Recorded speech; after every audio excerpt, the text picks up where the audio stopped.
কথাই বুজাব নোৱাৰা কথা, অনুভৱৰ কথা। আচলতে যেতিয়া চৰকাৰীভাৱে অনুৰোধ জনাইছিলে যে জুবিন গাৰ্গৰ বাসগৃহত যাতে সেই দিনটোত নাযায় কোনো, তাত যাতে ভিৰ ভাৰ নকৰে, সৰু সজাই অনা হ'ব, পিছদিনা সৰু সজাইতে শেষ দৰ্শন কৰিবলৈ পাব। গতিকে সেইবাবে ঘৰলৈ গৈ ঘৰৰ মানুহখিনিক অশান্তি দিবলৈ মই ইচ্ছা কৰি থকা নাছিলোঁ। ঘৰলৈ যাবলৈ যদিও মন গৈছিলে, একেবাৰে নিকট আত্মীয়সকলকহে ঘৰলৈ অহাৰ অনুমতি আছিলে আচলতে। তথাপিতো মানে কি হ'ল, মই গুচি গ'লোঁ। শেষত ৰ'ব নোৱাৰি ৰাতি 1:30-2টামান বজাত মই গ'লোঁ। আৰু যাওঁতে মই হাতত ইমপ্ৰেশ্যন ল'ব পৰা, ঘূৰি ইমপ্ৰেশ্যন ল'ব পৰা মেটেৰিয়েলছবিলাক মই লগত লৈ গৈছোঁ। যদি সুবিধা কৰিব পাৰোঁ তেতিয়াহ'লে মই ইমপ্ৰেশ্যনটো ল'ম। তেনেকৈ বুলি ওলাই গ'লোঁ আৰু তেনেকৈ ভিৰ, তাতেও গৈ দেখিছোঁ অজস্ৰ ভিৰ, হাজাৰ অনুৰাগীয়ে কন্দা কটা কৰি আছে, জুবিন গাৰ্গৰ গান গাই আছে। তাৰ মাজে মাজে খুব এটা বিষণ্ণ মনেৰে যেতিয়া গৈছোঁ, সেই সময়ত আৰু মোৰে কাম নকৰা অৱস্থা এটা তেনেকুৱা চবৰে হৈছে। কি কৰি আছোঁ, কি কৰিবলৈ আহিছোঁ, এইবোৰ একো হিচাপ নাইকিয়া হৈছে। কাৰোবাৰ কোনোবাই ঠেলি মেলি মোক কোনোবাই হয়তো চিনি পালে, তেনেকৈ মোক ভিতৰত ভৰাই দিলে। মোৰ লগতে আৰু মোৰ 3জন সতীৰ্থও আছে, তেওঁলোকো গৈছে। তেওঁলোকেও সহায় কৰি দিব এই কামটোত মোৰ। তাৰপিছত মই ভিতৰত গৈ যেতিয়া তাত সোমালোঁ আৰু ৰাতিপুৱালৈ যেতিয়া ওচৰলৈ আহি পাবহি, পৰিয়ালৰ লোকসকলে চাব পৰাকৈ আছুতীয়াকৈ এটা কেম্প এটা কৰি দিয়া হৈছে, এটা ঘৰ এটা সজাই কৰাই তোলা হৈছে, ৰুম এটা বাহিৰতে চোতালত। তাত মানে পৰিয়ালৰ লোকসকলে চাব পাৰিব। গতিকে সেইখিনিয়ে সময়ত সেইখিনি সময়তে কফিনৰ পৰা উলিয়াই আন এটা কফিনত যিটো সৰু সজাইলৈ লৈ যাব, তাত ভৰাব। তাৰমানে সেইখিনি সময়তে তাত মানুহে চাবলৈ নাপায় তাৰমানে। গতিকে মই ভাবিলোঁ যে সেইখিনি সুযোগ, তাৰপিছত আৰু কফিন খুলিব পৰা নাযাব।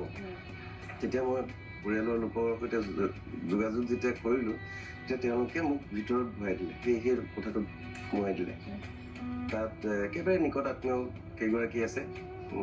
দেউতাক, জুবিনদাৰ দেউতাক আছে, জুবিনদাৰ ভনীয়েকৰ ছোৱালী দুজনী, এনেকৈ কেইজনমান মানুহ তাত আছে। তেতিয়া মই তাত থাকি গোটেই ৰাতিটো যেতিয়া মই তাত আছোঁ, ৰাতিপুৱাও বহুত দেৰিকৈ হয়তো 12টা-1টামান বজাতহে আহি পাইছেহি নেকি। তেতিয়ালৈকে মই সেই ৰুমটোত সোমাই কান্দিয়ে আছোঁ, মানে চিন্তা কৰিছোঁ মই কি কৰিবলৈ আহিছোঁ, মই কেনেকৈ কৰিব পাৰিম, যেতিয়া বাহিৰতো কন্দা কটা শব্দ শুনি আছোঁ।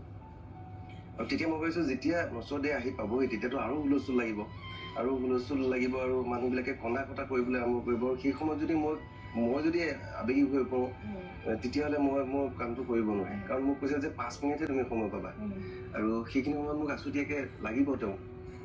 আৰু 5 মিনিটৰ ভিতৰত ভৰিৰ সাজটো এনেকৈ ভালকৈ আহিব বুলি ভবা নাই, তাৰমানে এইটো নাহেও আচলতে।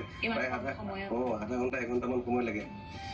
তাৰপিছত মই যেতিয়া আহি পালেহি, আহি পেলাই চবেই কান্দিবলৈ আৰম্ভ কৰিছে। সেইখিনি সময়ত সেই কেম্পাছত যদি নকনাকৈ কোনোবা মানুহ আছে, সেইখিনি সময়ত কিন্তু একমাত্ৰ মই কন্দা নাই।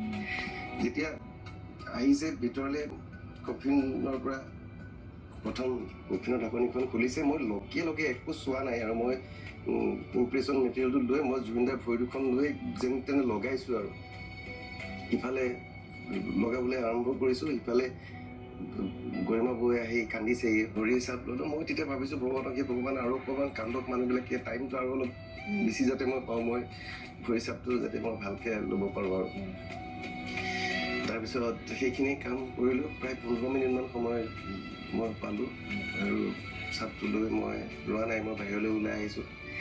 বাহিৰলৈ ওলাই আহোঁতে যেতিয়া মানুহবিলাকে হুলস্থুল লগাইছে, মানে তেতিয়াই মই কৈছোঁ মই কি কাম কৰি আহিলোঁ। মই দেখিছোঁ মানুহবিলাকে চাব পোৱা নাই, তেওঁকতো দেখা পোৱা নাই, গাড়ীখনে দেখা পাইছে, ভিতৰলৈ সোমাবও পৰা নাই। এনেকৈ গেটৰ পৰা এনেকৈ হাতবিলাক উলিয়াই মোক মাতিছে, দাদা আপোনাৰ হাতখনকে চুই চাওঁ, আপুনি জুবিনদাক চুই আহিছে। এনেকৈ মই সেই সময়ত কেনেকৈ নিজক চম্ভালিছোঁ মই নিজে জানো। আৰু তাৰপিছত আৰু গামোচা এখনে বান্ধি লৈ চুব বিচাৰিছে, যিটো মূৰটো চুব বিচাৰিছে, চুই দিলে কেনেবাকৈ যদি ফাটি যায়, বেয়া হৈ যায়, তেতিয়াহ'লে বেয়া হ'ব বুলি গামোচা এখনে গোটেই সামৰি লৈ আৰু মানুহৰ ভিৰে ওলাই আহিছোঁ। আৰু মই সেই লৈ অহা সময়খিনিত কিমান যে মানুহে পৰি হেৰি কৰি গৈছে, মোক চুই চাইছে, সেই অনুভূতিখিনি মই আমৃত্যু পাহৰিব নোৱাৰা অনুভূতি।